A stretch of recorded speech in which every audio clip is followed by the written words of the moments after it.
Hi. This is Blame It on Don. Our biggest challenge right now is law compliance. Can you imagine if what we are paying right now is out of 15%, 85% is out there? Why are you gay? Yes, swali ni ukweli. Hizo wenye wameunga ama girlfriends wao. Before marriage pia ni trick. Hiyo ilikuwa kwa enzi za Old Testament. Yo, what up? This is Don Santo, the one and only in Central Africa, the whole world, even in Google. Niko hapa hivi na Mbogi yenyewe ni Genje, lakini si Mbogi Genje. Watajiintroduce. Yo, mi naitwa Travis, aka Thy Lord, mi ni craftsman. Leo niko Upbeat, just enjoying the moment. Yeah. Yo, what up people, you know it's your boy Vicar manze. So si mnajua ni Vicar kama kawa. What up gang, slick formation in the building, slick Whizz kama kawa kama dawa. Lazima umeze. We are going to be airing across Africa, even though sometimes we can be biased with our language. Today, forgive us because we want to talk about the Kenyan music industry on Upbeat Voices.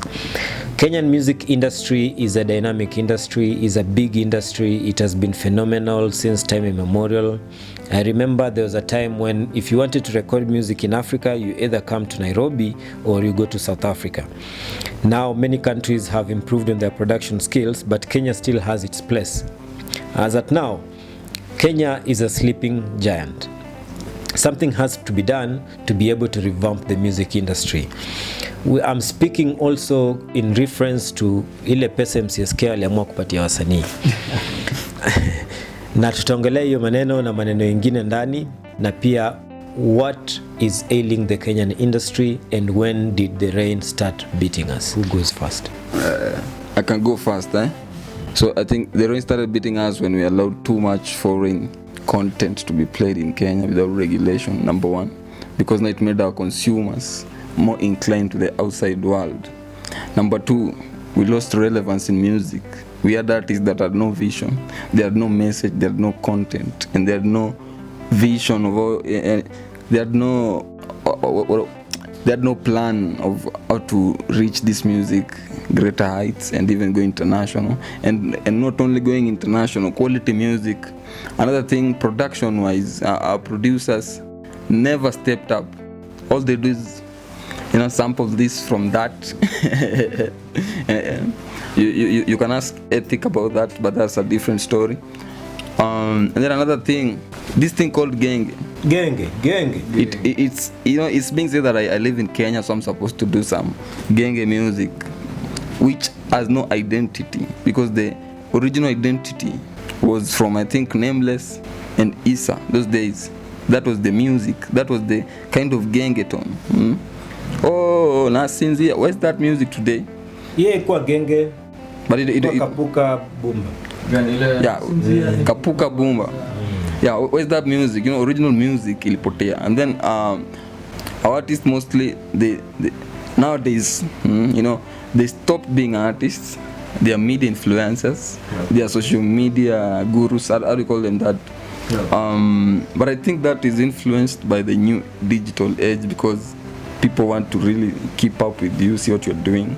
But it shouldn't be like that, because I don't really know what Eminem does. You see? Yeah. I don't follow him every day. He's not on Instagram live.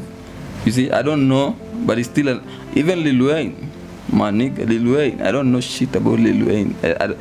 Online stuff being online. He can be live on Instagram once in a while. Can be live via once there, but that makes sense. But these other people, especially in Kenya, and the content they're promoting to these young kids, when you put on like right now, you go to your radios and then you listen to one Davido song, then the next song plays is an Abaton is it disgusts me from a listener's point of view, from a person who has been there in this music industry, to be hearing some samples from Jamaica, man. Every now and then, you can't do nothing new. Create your, you can create that, you can create the rhythm, and then even the drums, you just, do something, bring a new sound that makes sense. If you can't do that, then Vicar is here. But then this is a warning shot to all producers, all artists in Kenya. I'm not playing. This 2024. By the end of this year, we'll be having new sounds in Kenya, much new sounds. You know, but I started off as a DJ, and then I stopped DJ and went into artistry. Then, and then when I became an artist, I realized here in Kenya, producers have a big way to go. Producers up your game. So the rain started beating us way back, I can say, in when Issa died. Yeah, that's when the rain started beating us, because when Issa died, it's like we lost authenticity. And then we had girls like Scissors disappear. yeah, and then after that, there was nothing. We are consuming out music, dancehall music from 2010. We started consuming Vibes Cartel. We lost our identity. If we don't do something about it right now, then we are doomed. We are doomed literally as Kenyans, because you cannot be paying me 2,000 Kenyan shillings or 3,000, and that is Calligraph, the man who gets most plays, even Sauti Sol, you know. Sauti Sol, what is 2,000 in Kenyan shillings? Hata mimi na pesa mingi kuwashinda. You see, you know, it doesn't make, and how do you pay rent? Hiyo ni kweli juu kweli ngoma zangu ni ngori, so so me hapo ndo na feel anybody else anataka kuchangia. Where did the rain start beating us? Are we okay as an industry? So we're talking about the industry in general, our industry, Kenya music, music industry. So I feel, first of all, our industry, the people who are in it, the people who like are doing it, waliacha kuifanya vile wasanii walikuwa wanaifanya originally.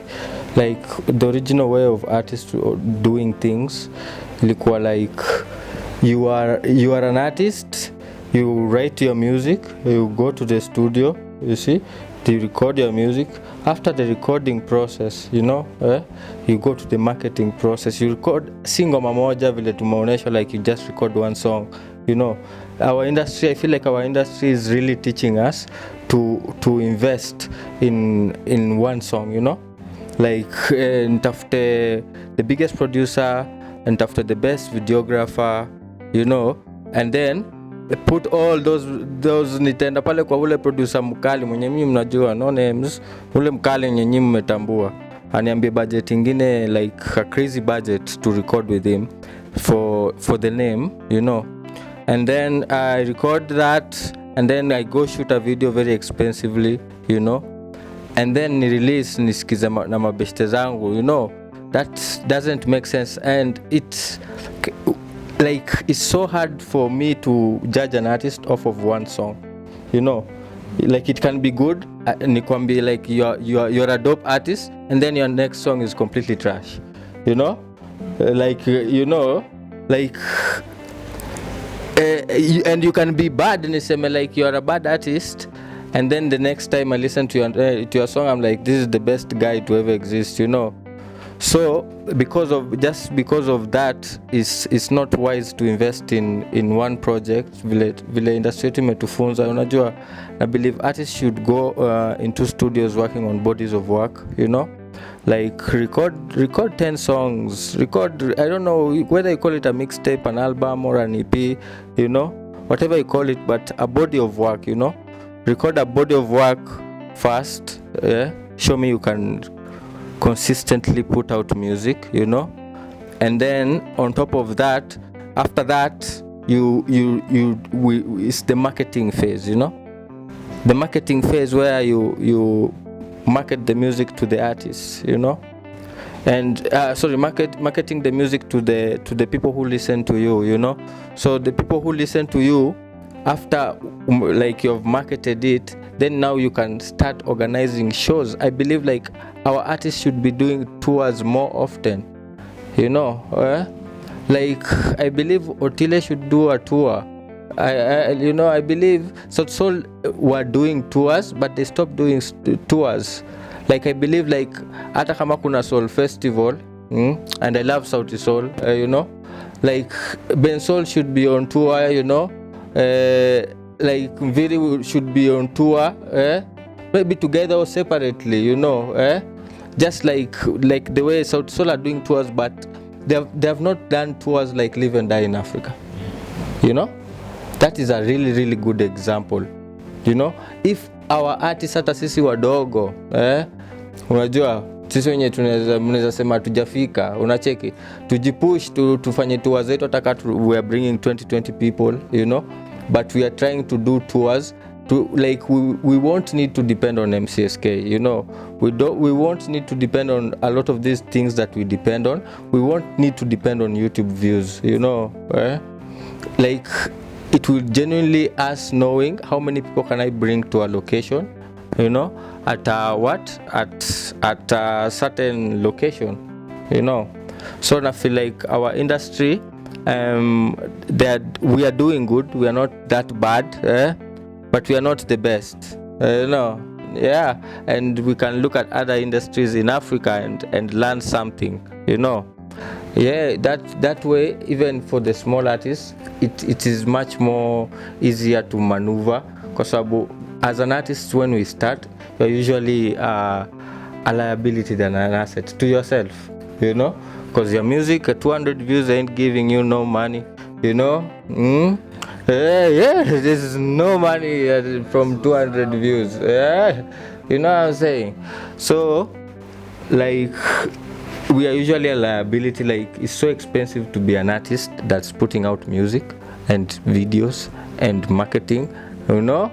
It's so expensive. So just minimizing the costs, artists should work on bodies of work and give them to fans, you know. Yeah, that's my take on our industry. Let's hear also another opinion. So Craftsman hapa. So when did the rain start beating us? The rain actually started beating us. There's no specific day ama point you could attest to, but it started when both the musicians and the listeners could no longer listen to each other. Unaona, wewe unapata the listeners have this expectation, the musicians have this drive, unajua, and by the end of the day, if you look at music is art, you know. Art is unbound. Leo utachora something, tomorrow you'll draw something else, but it's all on canvas. So no one would say like no one would judge paintings, you know, but people would judge the type of paint you've used, pastel, you know. So just like music, sinasikia tunaitwa artists, so ni art, unacheki. So just like music, kuna hiyo diversity. So many guys will sing this, so many guys will sing that, which we agree. But now utapata rain will started beating us when our own people got over. Some of them got biased. Some of them got. Their own people, you mean? Our own listeners, the Kenyan listeners, you know, they were biased. Like you'd hear someone give an example of. There was an artist who was this way, and then wewe tu unaimba hapa mahaga na drugs, you know, which it's 50-50. Yes, unaimba mahaga na drugs, so ndio, yeah, but tukiangalia outside our borders, bado kuna ngoma mingi sana that if you were to look at the context, it's actually quite explicit and dirty. But now Apple comes in now to how you brought it out, unaona, ngoma ka sexual healing, unajua, that's the wewe. But sexual healing waimbi mahaga? No, waimbi mahaga. Wanaimba sex. Yes. But in a smooth, poetic way. Unacheki? So utapata pia people wanaimba sex, but in an explicit, vulgar manner. There's no art in. Unacheki? Which now brings which now brings about art. What is art kwako? Unacheki? We have nude paintings. Yes. Okay? We have paintings of women in fully dressed, you know, just like we have that poetic sexual song, and then now we have these all boobs, all ass on the screen. So naweza sema, depending on your genre, you can either decide to take it or leave it, but by the end of the day, kazi bado iko kwa the artist, because hata kama unaimba sex, imbe vizuri, which sasa hapo ndio tuko nasema you can't judge a painting but you can judge the paint you used, si ndio? Inaonekanaje hii painting itakaa for the next 3 years 2 weeks, unacheki. So ndio rain limekuwa ikitupiga, especially pia the lack of having a particular tune. Why am I saying a particular tune? We'd find that I think hata tumeongelea with some of my friends, utapata Nigeria they have Afro, UK they have drill, sijui Texas they have country, nani wako na nini, nani what is other guys pale juu kwa Africa pale, Kwaito mapiano, they are mapiano guys, you know. So every region has its own particular tune that they are proud of. So as a Kenya, what's our tune? What are we proud of?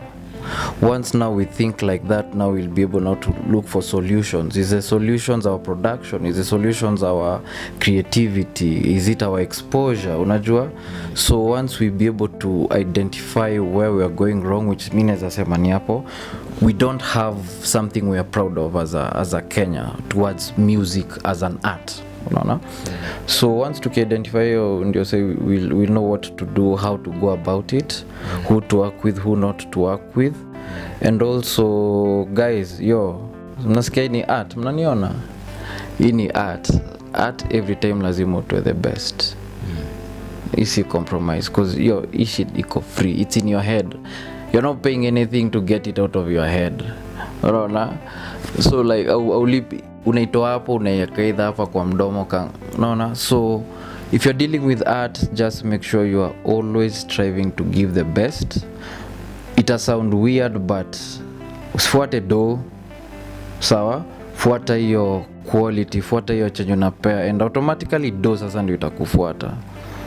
But that's a discussion juu nasikia pia till rent lazima ilipwe, si ndio? So but if umejichagulia art as per music, go deep in it in the best way, in the topest quality ever, and then I think that will be an enough umbrella, so I think the rain will stop hitting us. These are great insights from all the guests here. Na tumepata kwamba from the highlights, the rain started beating us when you started playing foreign content. In response to that, foreign content, the media started playing foreign content because it was expensive playing local content. As much as we can also say, there are those who are saying that wasanii wa Kenya wako wanatoa muziki ambao inaweza chezwa kwa radio mzuri, but no, unless you are too lazy to actually dig, there's good music coming out. I can give you an example of a song that was released so many years ago and all of you don't know, but it's one of the best love ballads Africa has ever produced. That is Winyo's song Nakupenda. Go check it out. Winyo is, I think, Nina Ogot's husband. He did a song, a love ballad song, live music, very nice. I'm sure you don't know about it, but you keep playing hizo za mahaga. We've also said, somebody mentioned Kenyan music, or the rain started beating us when Issa died. I beg to disagree, unless you're only talking about urban music. We have had very great artists who have done it. After Issa, we have had dope rappers like, or dope artists like Don Santo, myself, Major. We've had very good artists here. You see, Bien, you see. But Issa was Issa. His time came, he left us, but something happened actually. When Issa died, what happened after that? I think Genge came. Artists are influencers than artists. On that one I can say, in this day and age, in this social media age, influencer marketing is key, and most brands are using celebrities to be able to market their products. Artists should never lose their artistic touch, even as they're trying to be influencers to promote other brands.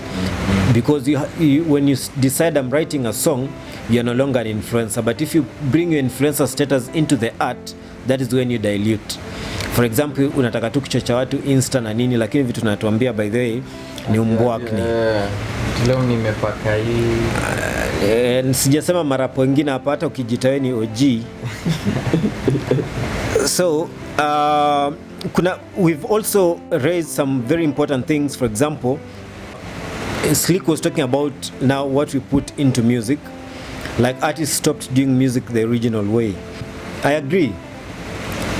It's a long time before somebody sat down with the music writer, with the guitarist or an instrumentalist, vocalist, working together with a team. For me, I do that all the time with my albums when I release, because at Classic Nation now you have a variety of producers and different touches. But now you see, you come to one producer who is going to produce the entire song and sometimes even produce the video for you. Or if you do a video from other people, and then the kind of song you've done. I was having a conversation with the videographer, some videographers, and they were saying some Kenyan music, when you go to shoot videos, you'll never get a storyline, because even the artist himself in the audio never had a story. It's a fact, you see. From scene to scene. But you cannot say all artists are like that, because unless you've not listened to Calpop music and my music particularly, because for me, I put in the work. But now you see also, we've also mentioned another important thing, that artists and listeners no longer listen to each other. Yeah, it's true, because what you're writing about is not something that the listener can relate to. Na endi wako na do, and then they refuse, they're not buying your content because it's not worth their money. Sometimes we artists, what we write about is not something people can relate to. We are full of conspiracy theories or dreams that actually are not a reality. Because at the end of the day, if you are telling us things, they have to be smart. Like they have to be specific, they have to be measurable, they have to be achievable, they have to be realistic, and they have to be time bound. We've also mentioned other things, but now I want to ask a question. Yes, I have a solution for something hapo. Yeah, so unaona that part of relevancy. So if you really have maybe to sing like that new idea, hiyo kitu tu iko off, yeah? I think let's say if you had a track record of 15 really awesome songs, ndio, I think you're allowed to do maybe one song that it relate with the other weird ones in the society. Then maybe tena now you can do the other ones, and then once in a while like you just mix it up, so kukuwe na enough for everyone and some for some. Agree, but now you see, when you're writing music, and especially if you're doing an album is usually supposed to be a story. You're writing an album over a period of time, and there's something you want to tell. There are some songs that can never make it to the album. So you need an expert when arranging an album. An artist should not arrange the album themselves. This has to be done by a professional also who understands the business, because I believe there's also data analysis. We need to make decisions based on data. What is the market listening to, and not only the vibe. Sometimes you can flip the ordinary. Also, when you talk about relevance, you can decide to write songs about walevi. But now, sisi ni walevi, tunapenda kamnywe, so like we have more creative and better ways of writing about ulevi. Besides, you know, the truth of the matter is pombe, when taken or misused or abused, it can lead to other challenges, including kidney failure, liver failure, and other things. So, which brings me now to the next question. There's the aspect of culture.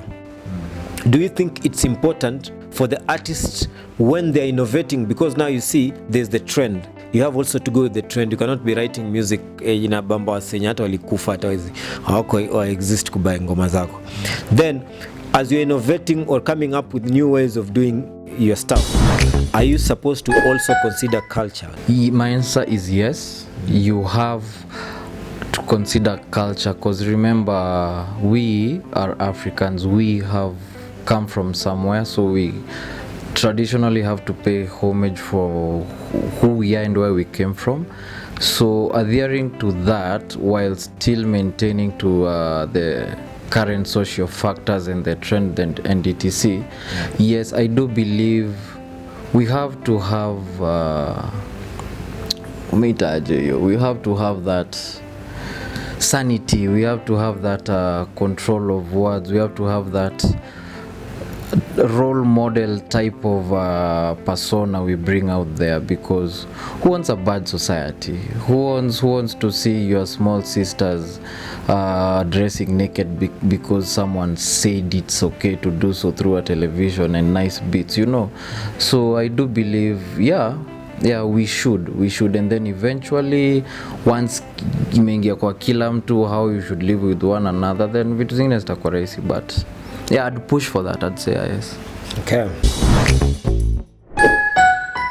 My answer is yes, because first of all, naturally you're a person, and that person has got a, what is it called, a conscious, and that conscious sometimes tells you this is too much, this is too hurtful, this is too.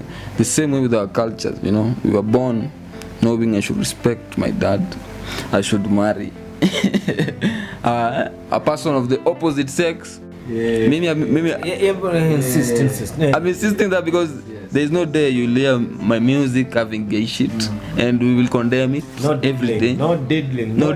No Diddy. Did he do it? Did he rape her? Did he? No Diddy. You see? That's the culture. And then another thing about the culture thing. For example, in Kenya, you know the Gaza story. That was a culture in the Caribbean, which Vybz Kartel was singing. Their culture is what the culture there is. It's violence. It's a society that is bred with violence. So that's what the artist was bringing out in Jamaica. But people in Kenya took little young kids and they did something called indoctrination. You know, where they just choose some verses, some places, they quote them, and then now when they quote bad mind, you know, and they tell you a bad mind, they get to, it becomes bad mind. But in Kenya right now, music and culture, let's say it's only the traditional songs that try to, and because most of these modern artists, they don't really address cultural issues. All they want to do is tell us about the cars, the houses, you know, how bad they can flow on that beat. This is good. But then let me tell you, Kenyans, anybody can sing. Anybody can sing.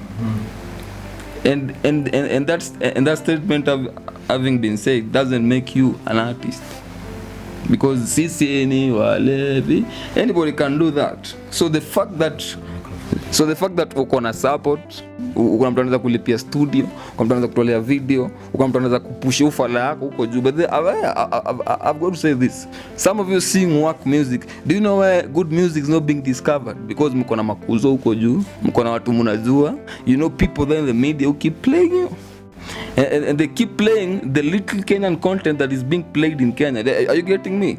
And then the bigger percentage is the videos and the rest, And I don't hate Davido, I don't hate his music, but you know, it disgusts me when I'm in Kenya and we play 90%, even close to 100. You know, we just throw in there Calligraph, Octopizo, Sauti Sol, Cardinale, and a few others. Just cliche Stuff. Yani kutuonjesha tu. That sounds like. And then the rest, you know, you can't even these DJs.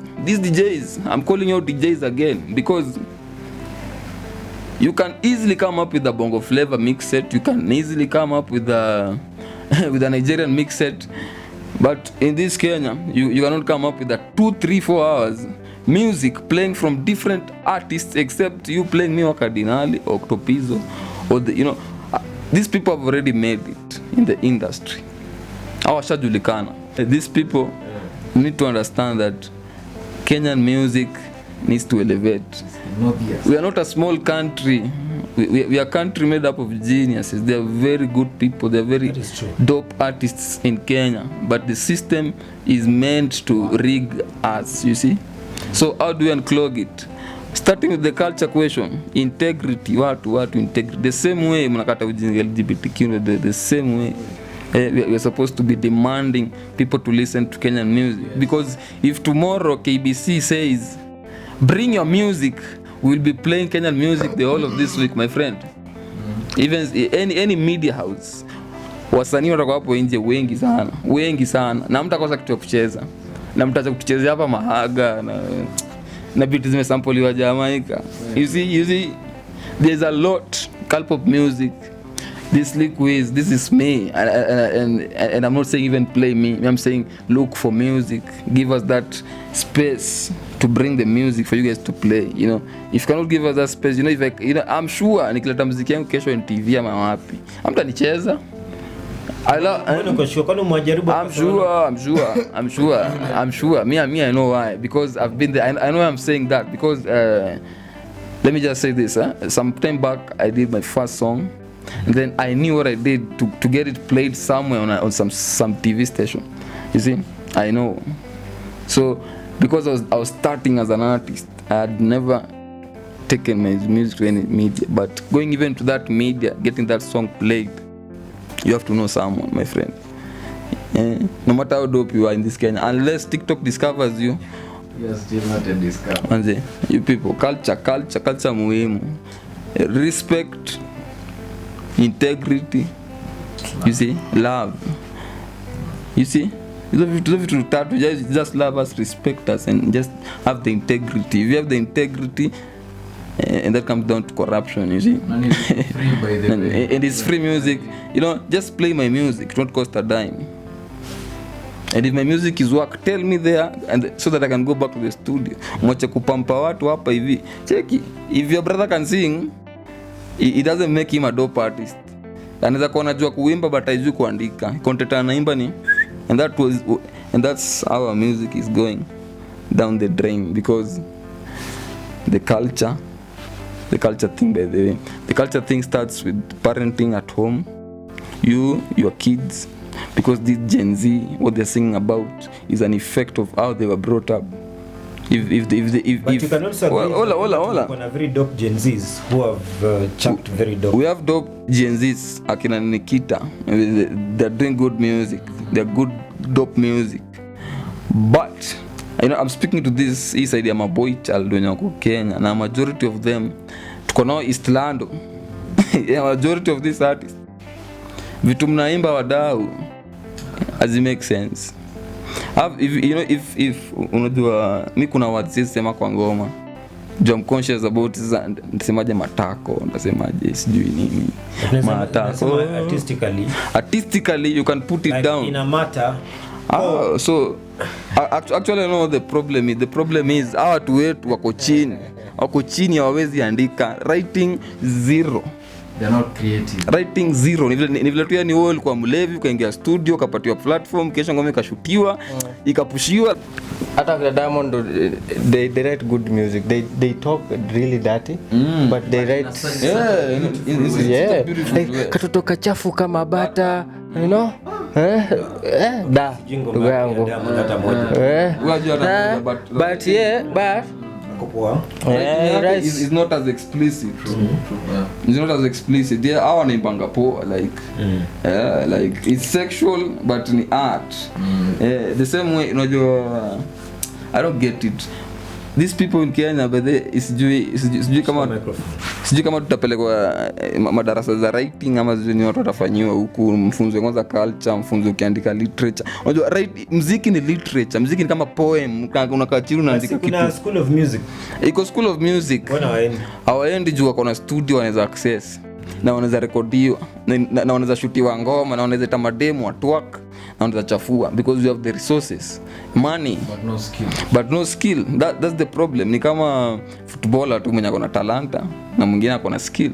You have got a skill. Hiyo skill unaweza imba, lakini talent ya usanii, ya kufeel emotion ya hiyo beat, ya kufeel na kuongelea vitu gani, ya kufeel kama umefinyika kama Mkenya uongelee hiyo kitu kesho, you don't want to talk about it because your culture is zero. Shaingia mayolo, you wanna roll in a Rolls Royce, but the state of the roads, the state of the drainage, hakuna kitu. The state of the country, corruption. the only artist nizasema walikuwa na try kuimba poa Kenya like ni uko fulani Maumau, nizasema hata Juliani, but aku make do because walikuwa back then, but if they were right now wangetengeneza do. Back then ndo kulikuwa na do. No, I mean I'm saying because back then, listen, back then there was no real money. Oh, I see. No. In Kenya, bro. Are you speaking using data? I'm speaking using. I'm speaking using hip hop nation. Hip hop nation in Kenya may take time. Ndio talk to please akuje ku earn, akuje kupata do. Let me just correct something here. Imechukua time because name one hip hop artist from the olden days who was maintained. Just pause. Let me make this thing clear. We have artists who are making money in Kenya. Yeah, they are. Since Kitambo. Yeah. I remember my first album, which I released in 2019, Alpha, which this is one of the match. I sold actually 6,000 copies for the first week. Tuseme tu hip hop Kenya haina do, but muziki Kenya iko na do. Na tunajua kwamba pia kuna kama Eunice Njeri, Gloria Mliro, they are making a lot of money. Just make good music. So I was just correcting the notion that hakuna do. Wale ambao wa make do, kana manager wako chini, identify. Kwa sababu ile anangoja MCSK. I'm going to address the matter of MCSK because MCSK is a circus. So they find themselves in a bad system. MCSK is a circus, is a thuggery, but we have other ways of making money. Because kama MCSK wanasema hawezi monetize TikTok. So they just close down because for me I monetize TikTok. So people can reach out to global media and we can be able to help them. But now you see we have solutions, alternative solutions. Or they can't monetize because they have no control of the servers. We have people who cannot innovate, who cannot think for today.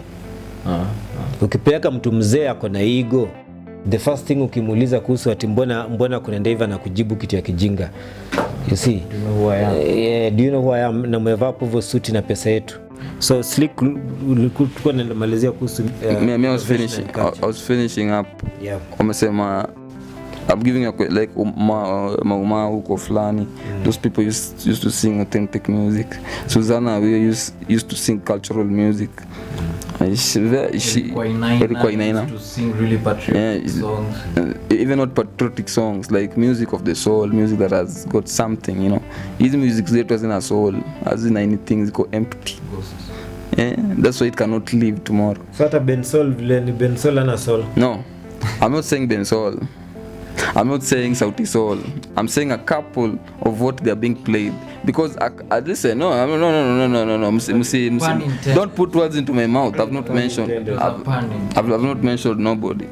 But nyinyi mnajijua na mnatuona. Mmoja ameshika simu. Mimi aso Abaton 0.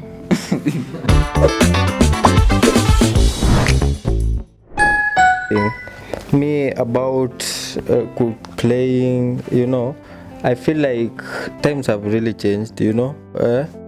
Like today is not a time of kusema ati NTV nicheze, you know, ama Citizen nicheze. I feel like the internet removed those boundaries, you know. Ukifungua YouTube channel, you also have a channel, just like NTV is a channel.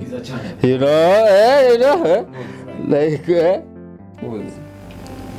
want to name any artist in Kenya doing good in YouTube. No, we'll go to numbers later. Let him just finish his thought process, and then you can go to the numbers. No, listen. And then the artist is not being played on mainstream media, and it goes to shows, but he gets money off YouTube and TikTok. You have mainstream lazima ikucheze ndio upate hizo shows. Ndio uliona ngoma kutopizo lini kwa TV? Achana zile za kitambo, hizi mpya na release. Zinachezwa bro. Hakuna. Siona ngoma za October ite mcheze uhanga. Alafu anyway, sikia. Listen what I'm saying. I'm just saying the boundaries really changed. Sawa.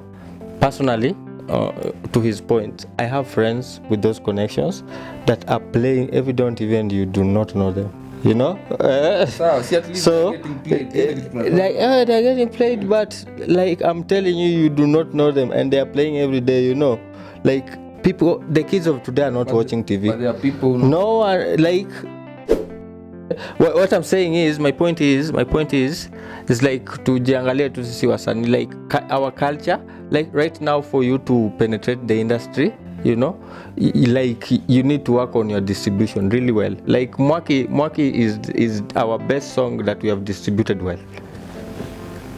You know, like Mwaki is the best example of a song that has been distributed well.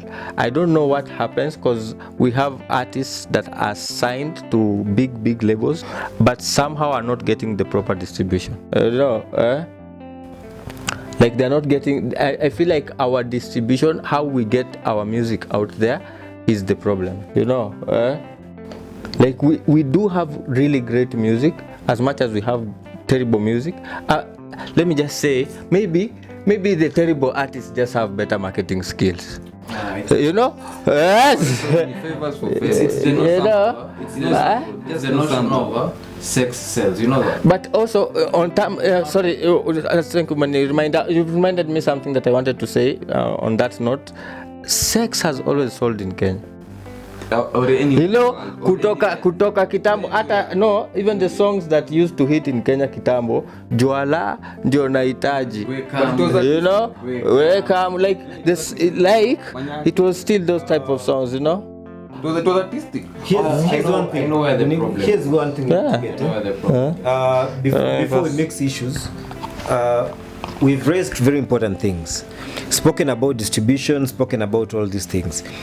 Look, there's a market for every kind of music. Every artist has their own fan base. Like Young Thug ameuza, sindio? But Young Thug is not even like, okay, I'll not comment, but let him finish his case first. But now you see, every artist and every product can have a market, unless it really doesn't have a market. For distribution, there are very different ways and even better ways of distribution. So distribution is not a problem. Here's another thing. The first step of ensuring that your music sells is in the production process, before we go there to distribution and everything, because all this music can get to the market, but the customer will decide what to buy. Okay, there's the marketing strategies that come into play, brand management and stuff, and also the other promotion activities. But remember, the product quality has to be checked and verified and re-verified before it gets out in the market, because that is where the money begins. But not really in terms of music as an art. Maybe music as a business. No, here's the thing. But music as an art. We are talking about artists making money and not making money. That is business. Like aujaingia kwa usanii kubamba wasee and looking cool as an artist, you see. Now that's where the problem is, and that's where people are going wrong. Why? No, let me finish first. You know why? Let me finish first, because now we want to understand what music business is. Your job as an artist is to create an art product that is dope, right? Yeah.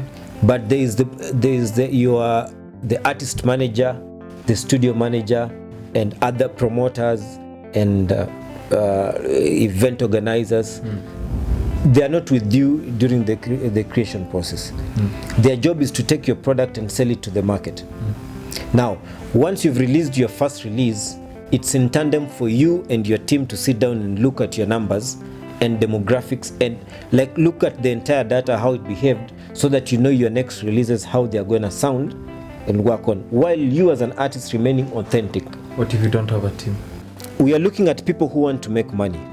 Remember, the artists that are going to make money, there'll be no scenario where 100% of the artists are going to make money. And there's no scenario where you're going to talk about like all artists becoming rich. Just like we can't say about Kenyans being successful, all of them, right? Those who want to be successful, here's the secret. You have to break down your craft. You focus on what you're good at. If you're an artist, do the creation. Let the business be handled by other people. But during your creation, ensure you use also data and you're well informed about the market, the industry, what is going on, the trend, the cultural dynamics. Be informed. Like do your research. I have a problem with our artists because we don't do research. Tuko hapa kupatia watu vibes na inshallah. But yes, that is a passing cloud. but remember you're going to get to a certain point, and this is how royalties work. You can still earn the royalties from the song that you released 100 years ago, you see. But there are artists who release songs that they no longer earn royalties from. Now it's in tandem for you and your team. If you don't have a team, kindly look for a team, because you cannot do it alone, or join a team that you can work together with. Hii kitu imekuja kila mtu anafungua studio, tunajaza a lot of youths with false hopes, na tunajua ukweli we are wasting their time, hauna capacity ya kupromote your artist. I would rather you as a studio now work hand in hand with other established organizations where you can be able to sell your product. Does it work? How exactly does it work? So I'm registered to assuming I was a musician, I'm registered to being part of the CMOs. How exactly is that particular money distributed amongst the artists who are registered across it? What exactly determines how much I'm going to get at the end of the day? There are two ways. Like now we are distributing, I've told you, we are using both general distribution. General distribution is where if you collect from matatus, from hotels, from bars, restaurants, salons, and so on, you may not determine how much of Brian's song was played in those areas. So those ones you put them in a general pool and distribute equally. But there's scientific method where we use log sheets from the broadcasters. And they're the ones who give us. They tell me I played Brian's song so many times. So we use those log sheets to do what we call a scientific distribution. There is a music copyright society that was set up to ensure that policies, structures, and everything else is okay to make the environment conducive for both the artist and listeners to get the right product. But they don't. Now, like I've said, Kenyans are intelligent and they're releasing dope music. He has mentioned about some artists being favored in terms of airplay and stuff. To some cases, yes, I've also experienced the same. I've seen other artists complaining about the same. But a dope artist is a dope artist. But now you see MCSK has put a very big bill where now our local stations, including even the shops, cannot play local music. Mimi nimechukua flash yangu ama CD nimepeleka pale kwa movie. Wacheze free, I've given my gift for my craft for free. Then mtu MCSK aenda afunge. Yeah, these people, they need to pay royalties to artists, because even me as an artist, I need to earn. But MCSK, before you put a price on it, kindly consult so that it's not expensive for people, and do not harass the people for listening to my music. Like me personally as Don Santo, and I can speak also on behalf of Classic Nation, that we have no problem people playing our music anywhere. Can we be exempted from the laws and rules of MCSK so that our people can enjoy Calpop music for free? 2, the hiring process of the people who are in charge of these institutions is so biased and political. We have an MCSK CEO who has an ego bigger than even what Jesus would have had, but Jesus has no ego. Who's not on? Jesus, the Son of God, Jesus mwenye anaabudiwa hana ego, lakini someone, just because you are earning money from us artists and buying expensive suit, you think now you can sneer at artists who want to complain. We have other artists who were elected at some point to go and represent there. That was when Kapuka, Bumba and Genge was really trending. Nonini, Frasha, some of those guys were elected to go and represent artists. I can say we have nothing to write home about. Instead, we are in a circus. And today we have somebody who has even made it more of a circus. So I think there are systematic problems which need to be resolved, and President Ruto needs to understand that royalties has a great earning. Asking artists to pay 55% of their royalties is staggering. Waiting for an industry to make money so that you can tax and you have not input any effort to ensure that the industry grows, that is also conmanship. Now, we are speaking to each and everyone here that both MCSK, promoters who have been taking money and not going through with the deal, promoters who have been getting money and not paying artists. We are talking about the media stations who have to be bribed for them to play our music. We are talking about the president who has never come out to actually show that he loves local content. We are talking about a minister who, apart from being polished shoes by people and strangers he meets around, there is no strategic plan that he has put in place to ensure that creatives, other than Talanta Hela, I've seen Talanta Hela, I don't know what it is, I've not seen their, I saw the pomp and glamour. We are speaking about a lot of things here, but now you see, it begs now the next question. Do you think MCSK is good for artists in Kenya? MCSK is a very important institution. You see that institution you're saying it's important. To me it's more of an institution. Like it's we don't need people to tell us how to deal with our art. Institution. It's not an institution. It's full of shit. Tafungua location.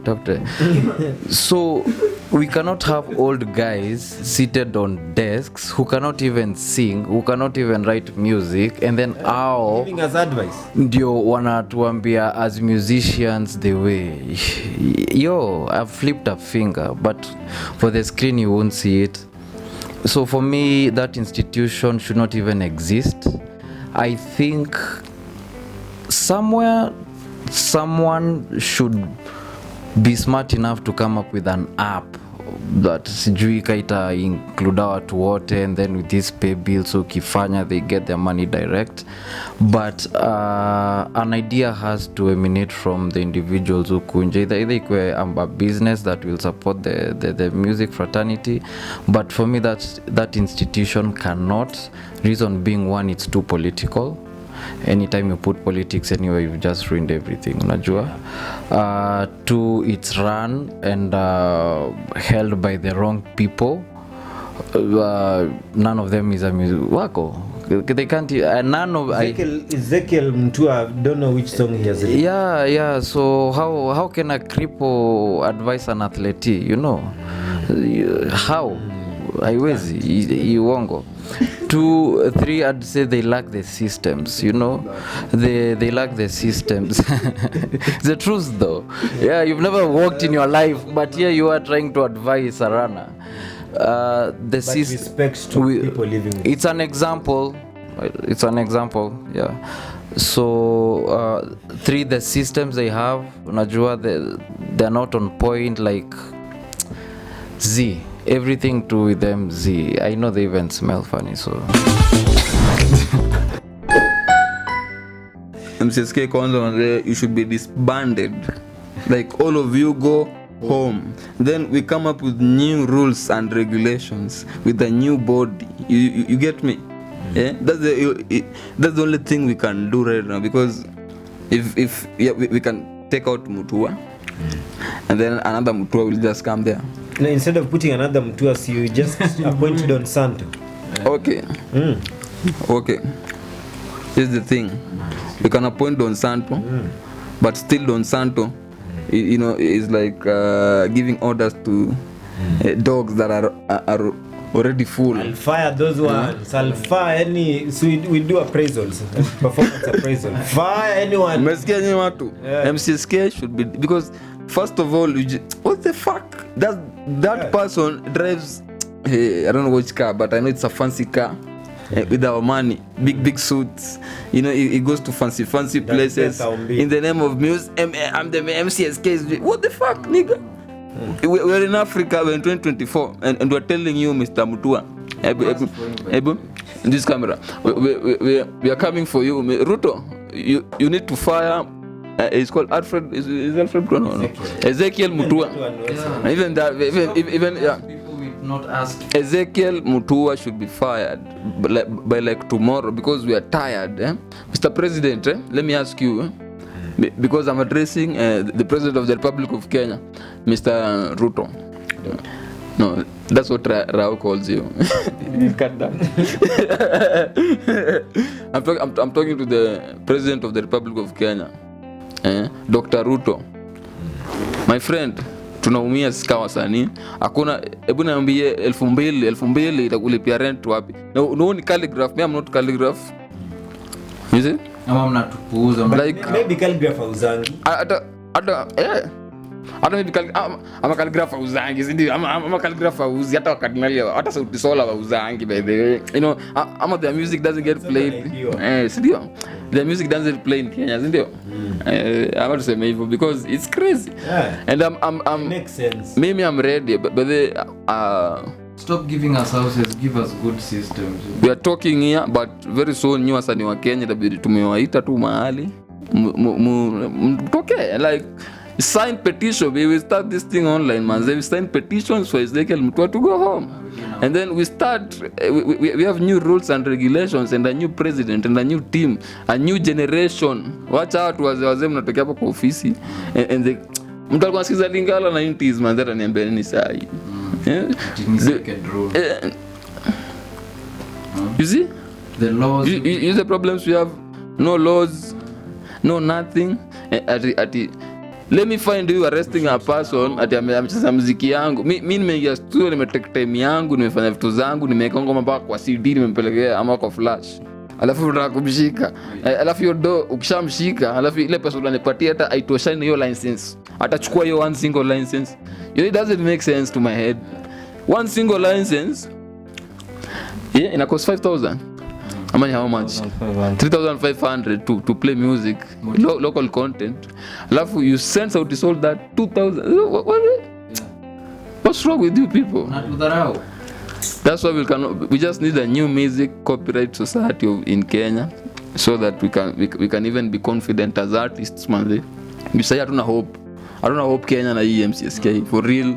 I would have hopes like just if you want just talk to artists if any of them, any even including the Lingala ones, the room to Imbama local, those local artists when you big artists, you know, even they're big artists than us, na bado hao bado mnawalipa peanuts na kwanza wanachezwa sana.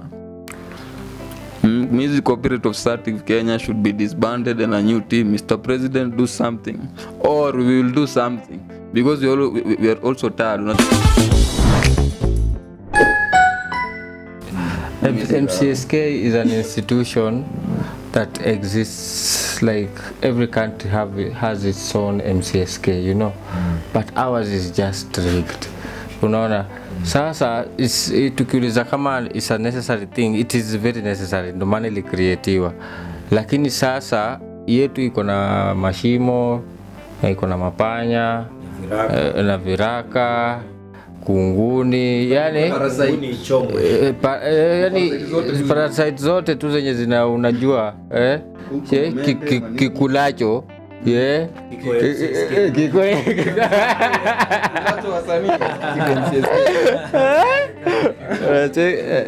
unacheki sasa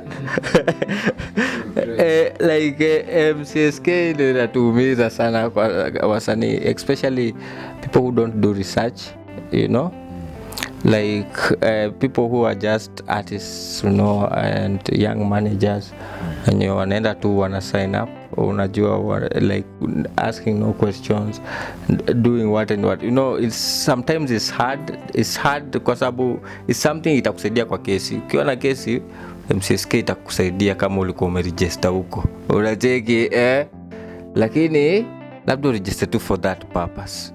Juu ile ndo wanasema wanachukua na wanachukua kila mahali na wanachukua kila mahali, unajua that is hard that is hard kidogo, you know.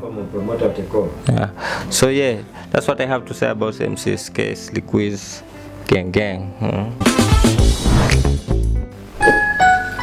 Sasa tunafunga show, watu wako emotional, like sitaki kumaliza hii conversation leo. We are still going to get more conversations from people, have this conversation over and over again. We've heard that something needs to be done and we need experts to be running things. As an artist, do your bit as an artist, na si lazima ati kama unajua kuimba ati uandike ngoma zote. Tumia other professionals and come up with a very good sound. Usitoe album yenye wewe ndio umekaa pale na demu yako mkituchuzia track list. Wacha professionals wa choose. Na pia tumeagria kwamba listen to the customer. By listening to the customer ni ku get feedback kutoka kwa listeners so that we are out of sync with each other. I'm out of harmony, because music is harmony and we need to work together. Lastly, tumesema MCSK is a scam, and it remains so until tumesema otherwise. MCSK is a scam. President Ruto, a majority of artists today have turned into art and music, particularly in content creation. We are not seeing any robust measures and policies being put in place to ensure they are comfortable and they earn well, so that they can continue feeding us with information. We are in the information age, for crying out loud. Something else, you had a meeting with TikTok CEO, Mr. President, and you agreed ya kwamba Kenyans will now start earning. We know that content monetization on TikTok has been there for this region for some time, but they were not paying us the best rates in the market.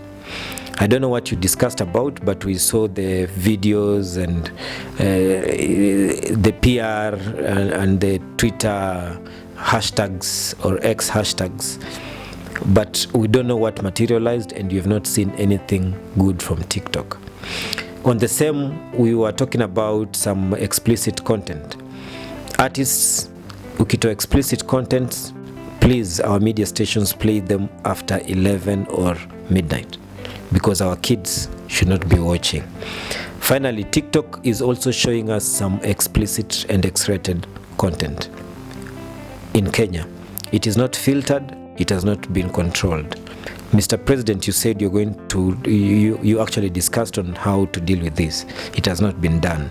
It's also a problem, because we've discussed about innovation, we've discussed about culture and how musicians or artists can fit in. And not only artists, because you're all human beings and part of this cultural system. Even the government, the people, teachers, doctors are part and parcel of it, including our children. So on this angle, I'm leaving you with a rhetorical question. What are you gonna do about it?